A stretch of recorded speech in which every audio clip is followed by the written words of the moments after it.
అకాల వర్షాలతో రైతులు అల్లాడిపోతుంటే పట్టించుకునే నాథుడే లేడని గుంటూరు జిల్లా జనసేన అధ్యక్షుడు గాదే వెంకటేశ్వరరావు అన్నారు. రైతులకు అండగా ఉంటామని రైతుల ప్రభుత్వమని చెప్పుకునే వైసీపీ చోద్యం చూస్తుందా అని ప్రశ్నించారు.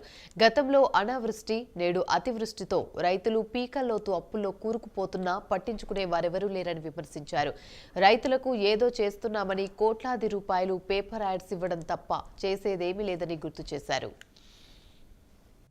ఈ ముఖ్యమంత్రి గారు అధికారంలోకి వచ్చి 4 సీజన్లు గడిచినాయి.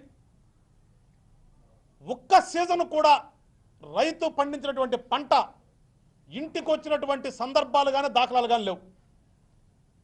ప్రతి సీజను కూడా రైతు ఈ 4 సంవత్సరాల నుంచి నష్టపోతూనే ఉన్నాడు.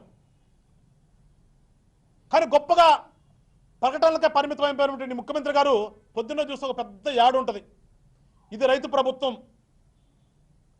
అసలు నేను రైతుల కోసమే పుట్టాను, మా నాన్నగారు రైతుల కోసమే పుట్టి చనిపోయాడు, తర్వాత నేను వచ్చాను, ఆ వారసత్వం తీసుకున్నానని చెప్పి ఈ ముఖ్యమంత్రి గారు ఒక్క సీజన్ అయినా కానీ రైతులను ఆదుకున్నాడా అని చెప్పి జనసేన పార్టీ నుంచి అడుగుతున్నాం.